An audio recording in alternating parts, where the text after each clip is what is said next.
Guys, Josh Feuerstein, look, I'm so sorry that I could not be at this event, but my wife, my kids, my father-in-law, well, they're all going to be there, and I hope that you get the opportunity to just take some time getting to know my family, because family's important. Meanwhile, I'm out of state helping defend our Second Amendment. So I'll be back to y'all soon. Until then, I pray that you enjoy your time with them. God bless. Have a beautiful day. Disappointed a little bit that Josh isn't here.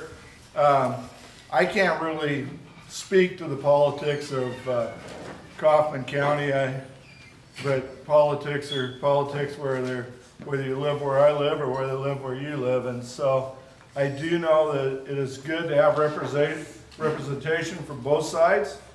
And tonight, since Josh is not going to be here, I thought the most important thing is to speak to his integrity. And so, who better to speak to somebody's integrity than his father-in-law, right? So, I'm going to give a little background about myself so you kind of understand where I come from and how really I align with exactly the way you guys are. They're fundamentally the same. Come from a very liberal state. They used to not be that way, but I see Texas edging that way too, and those sort of things I think that are really important, that just the little subtle things. Look at COVID. Look at COVID. Look what COVID did to us. I mean, in the name of COVID, look at all those things we lost. I mean, all the things we lost, it was all a created thing. I mean, it was on purpose. We lost all those things on purpose. Things you never thought in the world would ever happen. And so we're in an age where you can say that, well, that'll never happen, but that could very well happen. And so where I come from, I'm from Northeast Washington.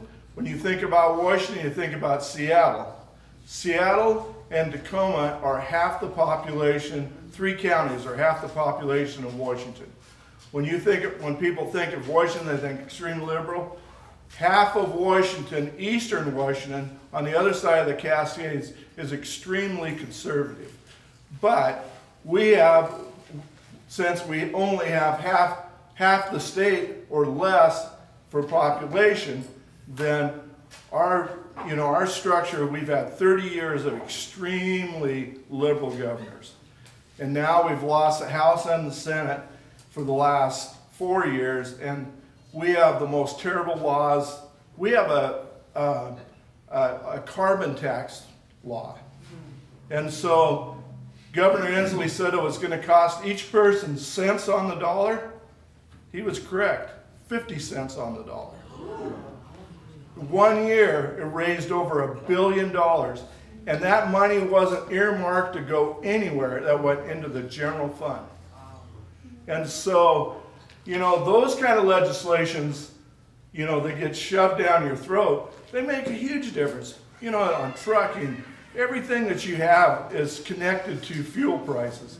You add another 50 cents to the fuel prices, your groceries go up, everything that you're trying to do goes up. And so, I can speak to a few things that have happened in our area. So, to myself, I was raised on a ranch that's been in my family since 1896. Now, here your roots are a lot deeper and they go a lot farther, but 1896 in Northeast Washington, they were just starting to homestead that area. So my roots come from Germany. My great uncle and my grandma Hedrick came when they both homesteaded the ranch that we're on right now. That ranch has stayed in our family since 1896. And so there's probably people here that are from ranching families that have been around here forever and ever. But for Washington, that's pretty good. And so I was raised there. I went away, played a couple of years of college football, but I came back to the little town of Colville where we're at. Now Colville's about 6,500 people. It's rural Northeast Washington. We're about 30 miles from Canada, about 40 miles from Idaho. So we're set up right in the corner. It's just a little chunk of God's country, big mountains, lots of water, a lot different than here. But I mean, the principles that people are brought up on are extremely similar. even though we're 2.5 days away from each other by driving, there's so many things about you guys and where I was brought up that are so similar, things that are happening and everything else. And so I was brought up there, had a business there, still do with my wife of 45 years. We raised 3 daughters. One of them is Jessica, who's married to Josh, and we have 9 grandkids and 1 on the way. And I can say without one little doubt in my mind, every one of my kids, every one of my son-in-laws, every one of my grandkids is saved. Praise the Lord. And so, I don't think a lot of, when it comes to family values, what's more important than that? You got a base. There's 2 things that are extremely important: our Constitution and our religion. And I think when you start compromising either one of those, then we're losing ground fast. So anyway, I've lived there all my life. Moved back, and we actually live on a ranch now. And so I come here because, I was going to help build a big fence at their new house and do a bunch of stuff outside. Well, I come here and it's almost colder than it is at our place. It's 27 below at our place, and we got 14 inches of snow, but it was cold around here. Now it's wet, so I haven't got anything done. So when Jessica, was 28 or 29? When Dave passed away? I was 30 years old. 30 years old. So I have 3 daughters, and fortunately they don't take after their dad, they take after their mother. And so anyway, when Jessica's husband was 30 years old, or a little older than that, he was diagnosed with colorectal cancer, basically lived about 1.5 years. He was this big, strong, athletic guy. He just deteriorated away to nothing, and it was hard to see. When he passed away, they lived on the coast, on the bad side of Washington, and we moved him back to the east side in with us, and we spent almost a year, all of us together. And one time we were in our rancher that's about 1,500 feet. There was like 10 or 12 of us that lived there. It was when I drove up, you expect to see the dog run out. Well, it was different with me because the grandkids ran out.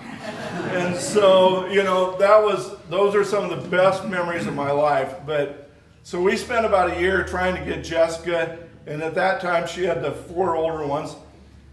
Isaac, right there, was only just a baby, just a few months old, and he was a miraculous baby because she became pregnant when he was on chemo really heavy. They tried to talk her into aborting Isaac because they said there was lots of markers and everything else.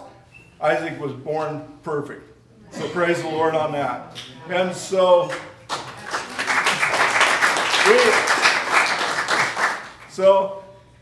if you're a dad and you have daughters, it's different than if you have sons. Some of us are blessed to just have daughters, and maybe it's to be.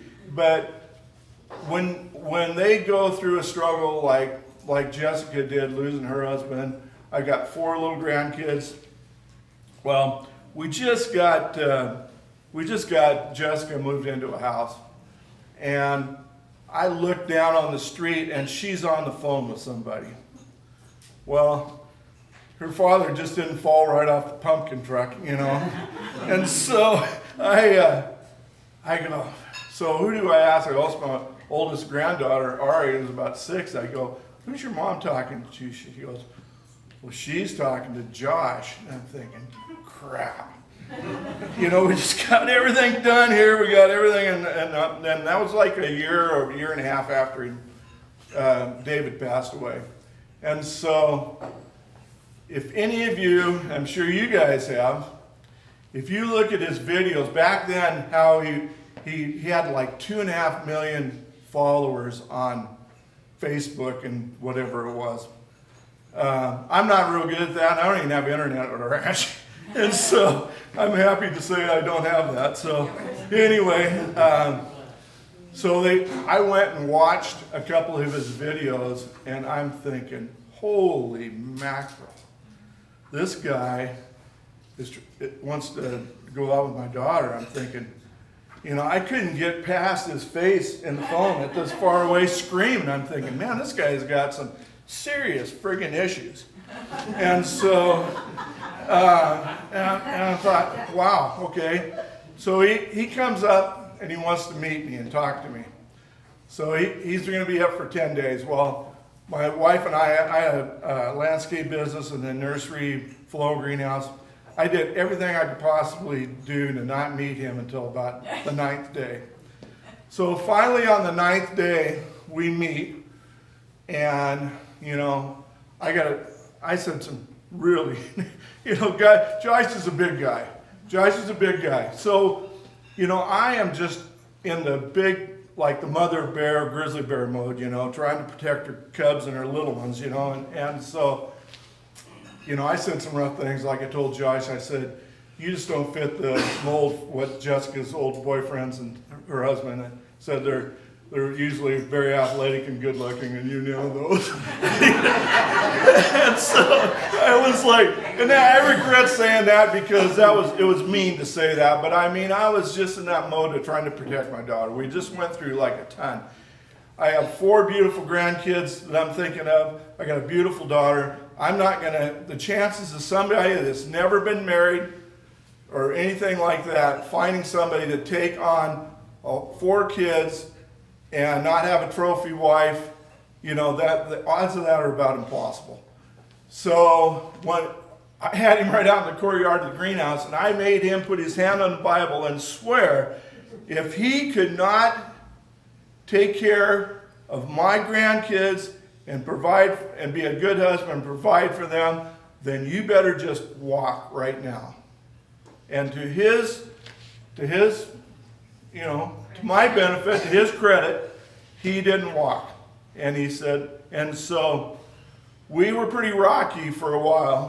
When they got married, he did his story at the end, for the speech at the end.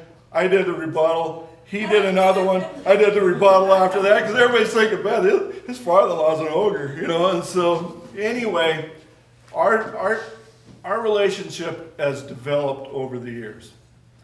So the one thing I know about Josh, okay, and I think his strongest character is he believes in the Lord with all his might, but he also believes in the Constitution, people's rights.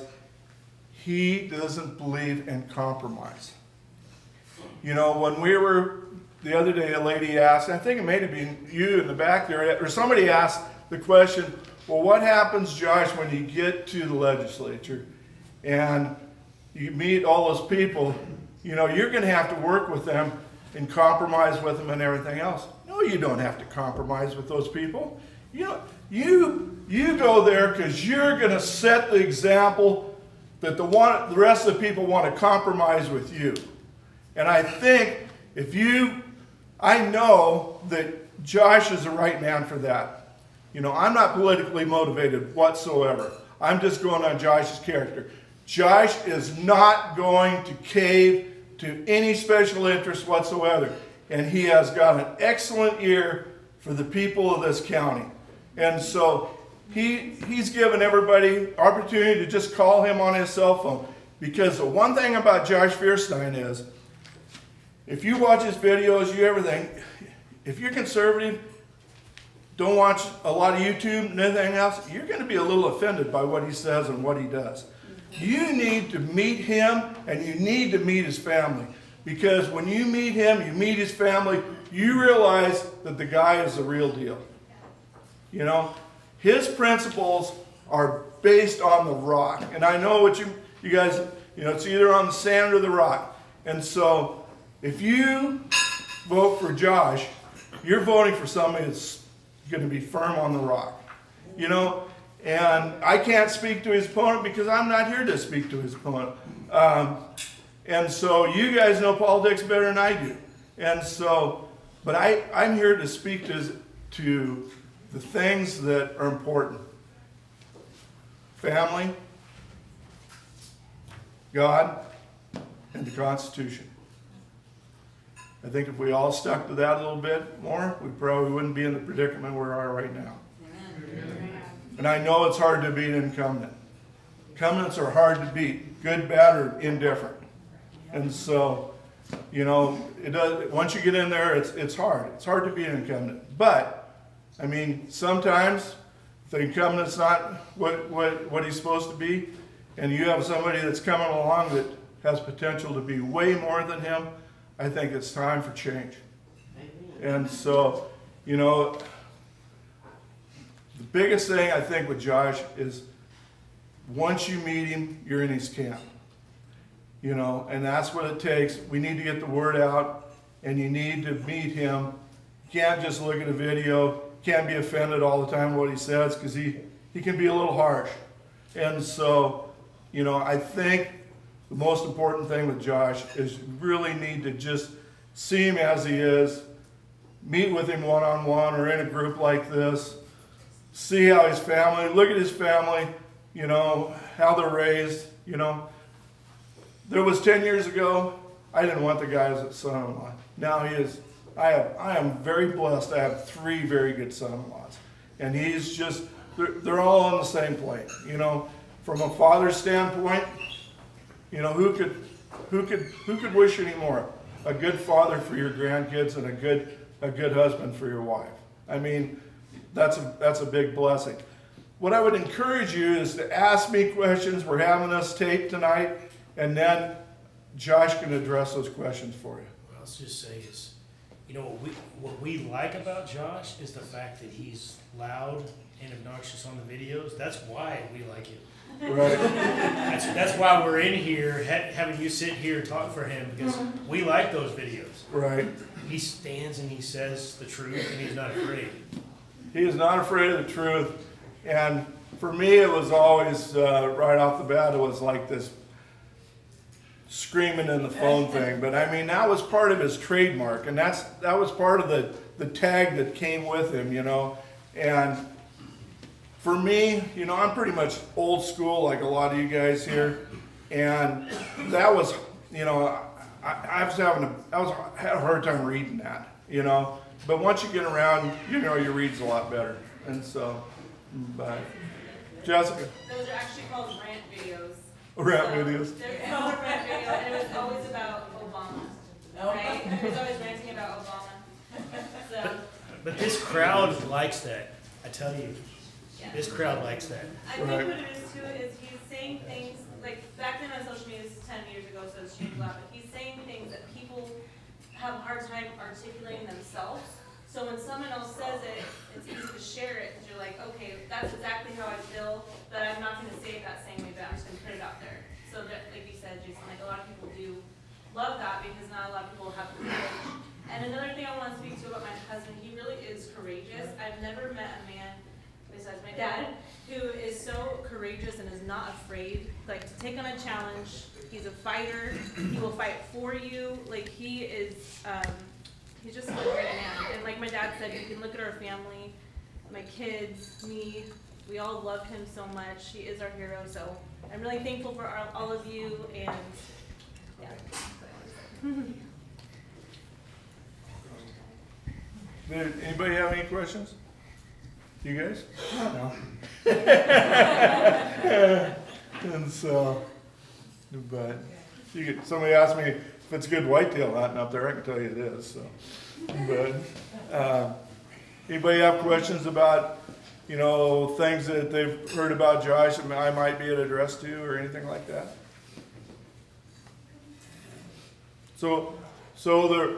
What I want to hear the real reasons that you're here tonight and why you would vote for Joshua Feuerstein.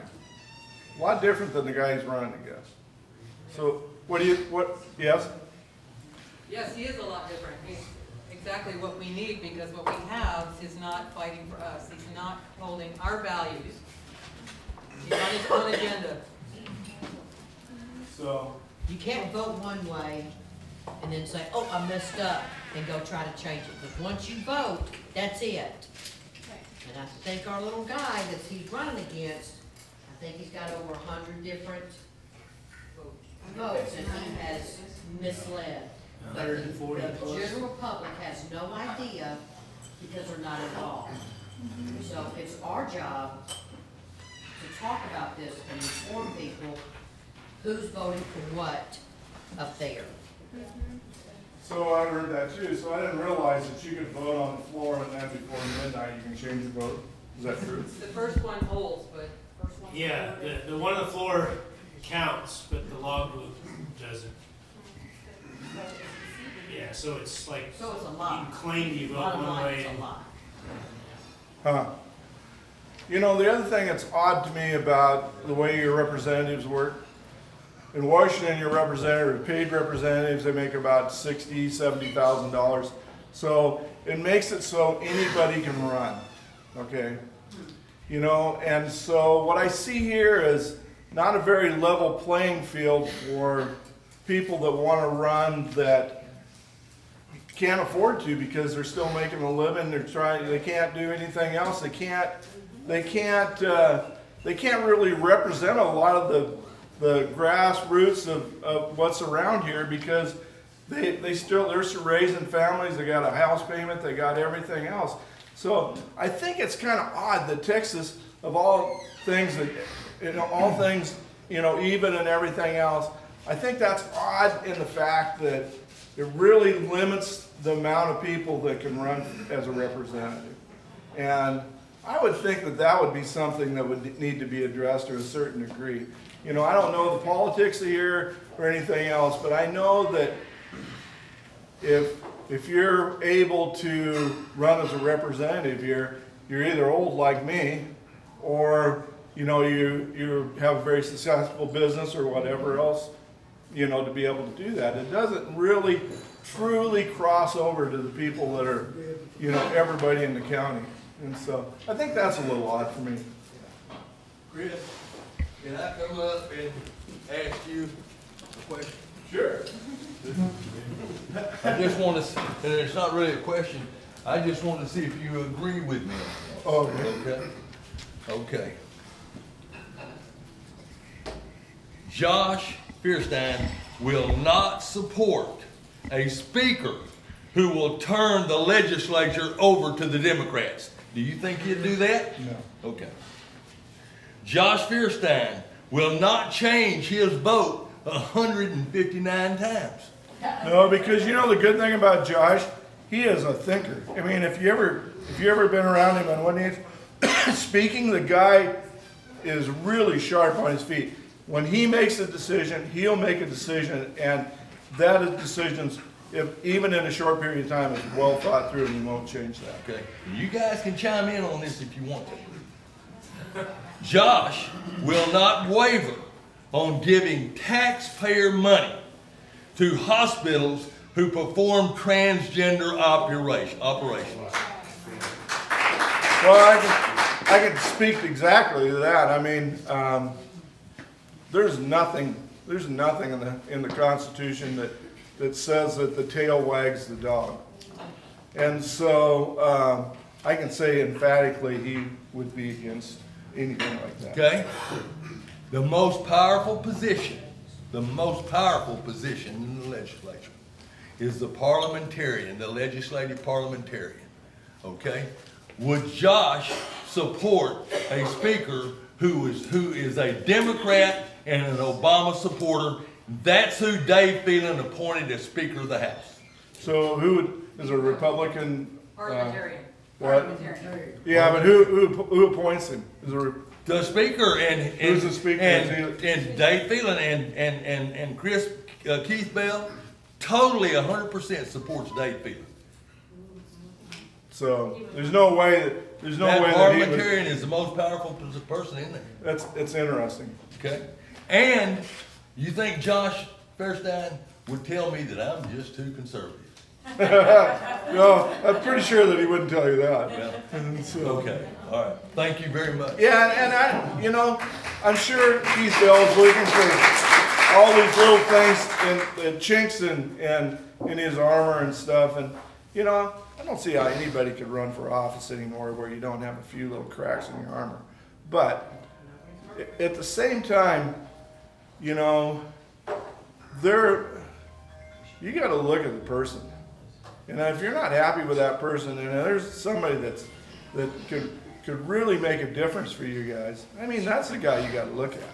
And so, you know, I don't really know Keith Bell, and I don't know his politics very well, but and Josh, from what I can hear, is a little bit of a long shot, maybe not, but Josh is the kind of guy that catches up on a guy that's an incumbent. And so, I'm just speaking to your camp. I think that he's going to start gathering traction more and more and more.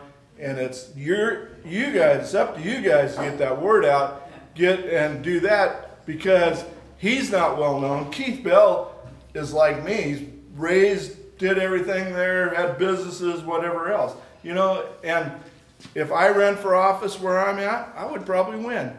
And I might not be the best candidate, but they'd recognize my name. And so, you know, I think it comes down to, maybe I would be their best candidate, I don't know, but I'm saying name recognition is huge. You know, when people go to the ballot and look at things, and they've been around Kaufman County a long time, it's just easy to put, you know, whoever you recognize the name down. You know, and politics are just dirty. It is, you know, and you just, the one thing about it, you're going to get as much out of Josh about anything that he can come up with, and might be a little bizarre at the time, but there's a reason for it. There's always a reason he has in his head for things. So, you know, I'm just saying that the way you really need to get to know Josh is you need to get to know him right like what I'm doing today. And I'm sorry that he's not here to speak to you today. Instead, you get his father-in-law. But, you know, I see the same things that happen in our state. You know, poor little, you know, Stevens County that I'm from, you know, we have no representation at all. You know, it is getting so bad that the way our game commission is, it's appointed by the governor. So there's 9 people on the game commission. We have 5 anti-hunters on our game commission. Right now, they're in the process of eliminating all predator hunting in the state of Washington, with the idea that the next step is to eliminate all big game hunting in the state of Washington. And so, I'm just saying that it starts as a nibble, and then it chews on you a little bit, and pretty soon you're biting and you're dragging your leg around because it's just the way it is. And I think this country has got to be, especially after COVID, they have just dropped down and just put their hands on their face and say, whatever happens, happens. That can't be that. And you cannot have people that are going to compromise your values when they go to your legislature. I don't care if it's school board. My daughter's always asked me, that's the last thing I want to do. I just retired. Why the heck would I want to go and run for a political office? But she goes, Dad, you know, it's your responsibility. It's your responsibility to do that, because you can't say anything about what's going on unless you step to the front and do that. Josh doesn't have to do that. I mean, he's got shares in 12 different businesses. Why? He doesn't need to run for office. I mean, he can get on his phone and do a rant into his phone and get plenty of people, more than probably is going, you know, around here. So it's not about he has to do that. He sees a need, and you guys see a need, and that's what's important. We're thankful he stepped up to do it.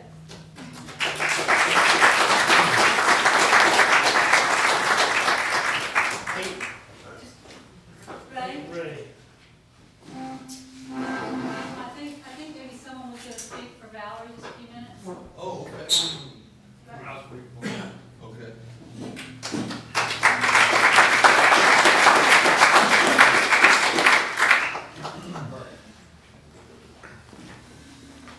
Good evening. I wasn't really prepared to speak for Valerie, but I've known her long enough to be able to speak on her behalf, I do believe. Valerie's one of the hardest working ladies that I've seen around in the Kaufman County Republican Party and the GOP club, along with Pam Reed, who's worked tirelessly, Lori Cook, John Cook. Those people have worked their tails off to get conservative people elected, and continuing in that vein, I think Valerie falls right in there. I've seen her buckle down, work at fundraisers. She's educated people on voting. She's worked tirelessly to get people recruited to run for precinct chairs. She's given classes to what those precinct chairs' responsibilities are, why they should get involved. She was instrumental in Maybank and getting the school bonds defeated and the other bond packages defeated. She worked tirelessly. She believes that small government is better than a large government. She believes in personal responsibility. She believes in a closed border, election integrity, the right to life, School choice. honest elections. Yes, she believes in school choice too. Protecting our kids, Second Amendment. She's behind law enforcement, medical freedom, and she also supports the Republican platform all the way, not just parts of it. She supports it all the way. Valerie would bring integrity, transparency, and honesty to the Kaufman County Republican chairmanship. I don't think we really have those qualities now. We're not being given information on the previous chairman that money became missing. We're told that the money's been replaced, but when asked to see what's been replaced, we're told, oh, we can't show you that, even though Just trust us. even though we're on the committee, not John Q. Public, and we have a right to know that information. It's not given to us, it's hidden from us. There's no transparency there.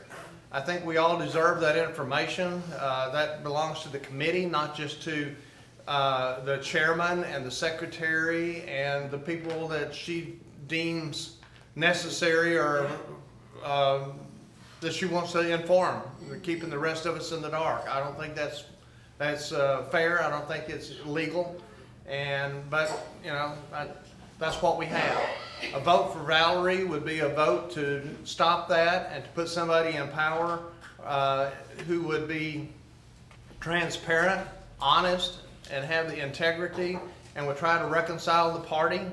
It's in kind of splintered disarray now, and I think she would be the person who could get people to work together and bring it back and get the Republican Party, get some traction here in the county and grow the party. And I ask for your vote for Valerie for Kaufman County Republican Chairman on March the 5th. Thank you.